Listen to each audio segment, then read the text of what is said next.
What's up, YouTube? It's your boy.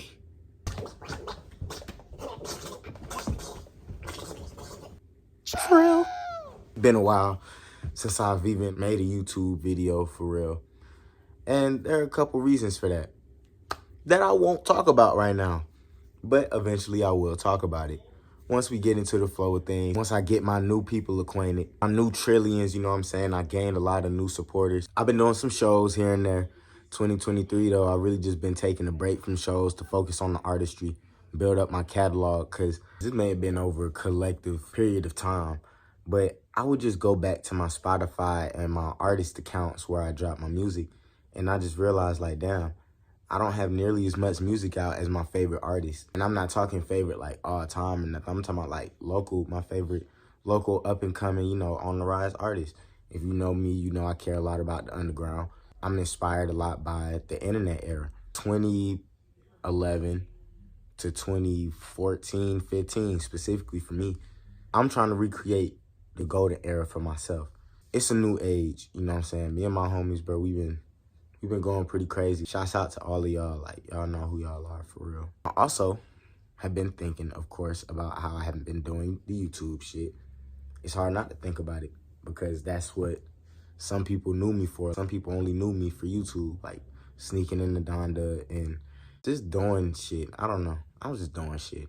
I feel like this is the second run of the YouTube stuff, but of course it has to be different. It has to be more evolved. So when I thought about what I want to be different and I thought about my artistry and how to merge the two, this is what I came up with. Since I know I'm a very motivational figure to a lot of people, I'm very inspirational. My persistence inspires people to keep going, so I just want to focus on how to utilize that and incorporate that into my brand, because at the end of the day, it's Trill lifestyle. You are the key to your own success, no matter what.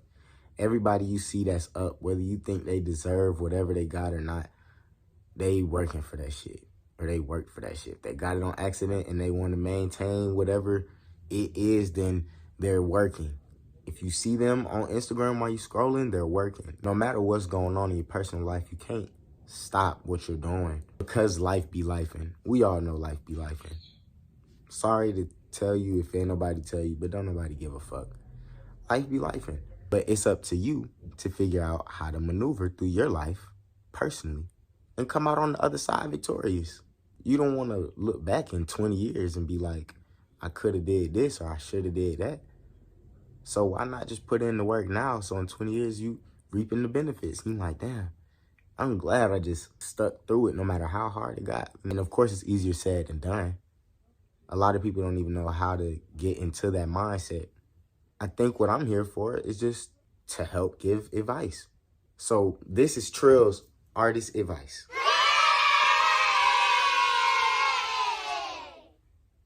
Yeah. Now, today we're going to talk about a very small step, but it's what I think is the first step. Finding the courage to take your passion full-fledged. Now, this segment is called Artist Advice, but I guess anybody can apply these things that I have to say to whatever it is. Your life is your life. I'm just an artist, so this is what I'm speaking on. I'm a creative, you know what I'm saying? So if you're one of the people that just discovered that you have a hobby like making music, for example, these are things I would recommend. First of all, surround yourself with people who have the same mission as you. Okay? Learn off of them. Be malleable. You don't know where to start? Learn. Pay attention. Open your eyes. Any questions you have, ask them. Don't matter what it is, like they said in school, bro. I'm a dropout, but you can take this advice from me, I promise. There are never any stupid questions. When you want to find something out, ain't nobody probably just gonna tell you. Like, that's most likely not gonna happen. You got to find the information, so you got to do what's in your power to find that information. You got to do what you got to do. You got to find those people who got the information and get it. You know you want to make an impact in this world. You know that you don't want to be one of them people that's out every day partying, bullshitting, smoking, drinking. You want to be one of them people that have discipline. You need to surround yourself with people who have the same thought process, the same mindset, or else it's not going to work. I don't know how it will work if the people around you that are around you the most on some bullshit. And there are a couple different scenarios within that. Let's say you around people that like you grew up with or that you spent a lot of time with already, right? You just find yourself starting to change mentally, but they just seem like they're still on the same shit. And even when y'all have conversations, they don't show real progress from the conversations. They might say little things here and there in the conversations to agree with you. If you be like, I really want to start doing this.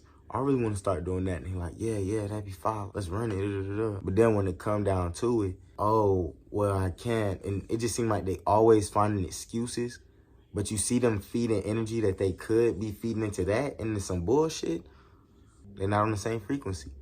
You can try to convince them. This is what I'm witnessing. I don't feel like this should be going on if we're trying to be on this. And if they don't have a valid point to what they're saying in response to that, maybe they're just not what you're on. So you need to find people who are on the same thing, who will actually be like, okay, you said you want to start doing this and you want to include me. When? Fuck with people who put dates to it, put it to action. Those are the people that you're going to build with. Those are the people that you're going to grow with. Lay a foundation with. At that point, it's up to whoever you was around to see the progress and hop on the train before it take all the way off, or keep bullshitting until the train leaves the station. And then they, with no ticket, but it's gone. And you know, it's difficult. And not even saying you have to cut them completely out your life, but like, you know, you can't have the same type of interactions you were having with them on a daily basis. You just can't. How? You're on the greater things, bigger and better. You can't stay around the same. You're going to get the same results. Let's say you disassociated from everybody you thought wasn't on the same shit as you, whatever, but now you find yourself alone. And it's difficult to be alone. Not everybody can handle being alone. But it's something you have to handle, first of all. Be alone. Sit with it. Sit with whatever feeling. Don't instantly try to find people, whatever. Take that time to work on your craft. You know what I'm saying? I'm going to dive more into that. But take more time to work on your craft. Build it. So when you finally get back in people's face after you done sorted some shit out within yourself, it clicks. Less work in the long run. More work up front, less work in the long run. Then, let's say you've not even perfected your craft, but you just had gotten fire at what you do. Even the slightest bit of courage that you get to show people, go off that. Do that. Show the people that you was really no longer spending every day with. Show them what you've been working on. Show them what you've been doing. Don't rely on their feedback whether to keep going or not. Don't rely on nobody's feedback whether to keep going or not. And then when you get in that mindset, you're ready to get in front of people. So then you get in front of people, right? Trill. What people do I get in front of? I don't know anything. I don't know anybody. I don't know what to do. Let me tell you guys what I did. I was 14 when I recall me going to my first musical event. It was a Joey Badass and Schoolboy Q concert. I think Schoolboy Q was on tour for Oxymoron. This was about 2016. I lived in Denver, Colorado. I moved out there when I turned 14 or something like that. No friends or nothing, didn't know nobody. So I asked my dad to give me tickets to this show. I'm not knowing for venues, people have to have IDs for real. This might have been 18 and up venue anyway. I didn't know what I was thinking. I didn't even really know, to be honest. Shit could have been all ages. I don't know. I just didn't have an ID. This shit was at, I want to say Cervantes. To be honest, I don't really know. My dad dropped me off. It's a long ass line when I get there. This shit stretching all the way around the block, like bending the corner and then going down the street. It was actually insane, but I wasn't really surprised because it's Joey Badass and Schoolboy Q. So, you know, it's a bunch of hipsters. I was really just chopping it up with random people until I got close to the front of the line. Networking with random fans. And as I'm almost to the front, they start telling the line, make sure y'all got y'all IDs out and ready. Again, y'all, I'm 14. Don't really have no ID besides my school IDs, but I'm thinking I can use that. I get to the front, they deny me. I go to the box office, try to get a refund, they deny me. I'm like, fuck. I'm just sitting outside. I start looking at one of the other entrances. I'm like, wonder if I could wiggle my way in. Whoop, whoop. I should have tried it. I was too scared, though. And I basically just stayed outside the whole night crying and shit because I didn't want to call my dad, tell him that the money he just spent, he can't get it back. When I was crying outside, people from the tour bus started coming outside to interact with the fans, I guess. I think this was after the show. I think I was, still crying and shit because I'm hearing my favorite artist perform right inside and shit, and I'm stuck outside. I ended up talking to a photographer named Ben. Shouts out to Ben. He seen me crying. He was like, what's wrong and shit. I told him what happened. He was like, damn, that sucks. I'm going to see if Q is, down to meet you. I didn't end up meeting Q because I guess he was just trying to take a shower and chill or whatever. I don't even think I told my dad that story for real. Y'all the first ones to get it, Pops. Yeah, I don't really know what to say about that, man. It was like 8 years ago. I explained that story to basically explain that even if you just put yourself in the area of whatever it is you're passionate about, what's for you was going to come to you. I ended up talking to Ben years later trying to get in a couple shows. I can't remember exactly which ones, but he started working other tours. And he always remembered me every time I was like, yo, Ben, what's up? Like, whoop, because we tapped in on Instagram. Networking.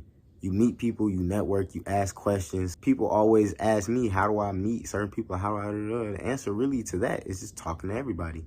When I first started out, I was going to the shows that my favorite artists would throw when they would come to my city. Chop it up with folks, man.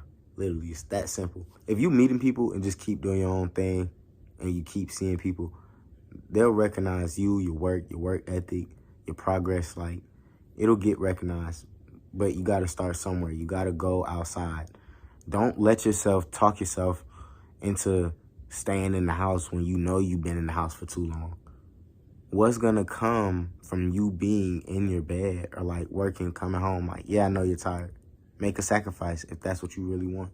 Even if you just want to be happy. Because at the end of the day, if you're stressing about things that are a part of your life because you can't take control of your life and have the freedom you want to have to do what you want to do, what's the solution to that?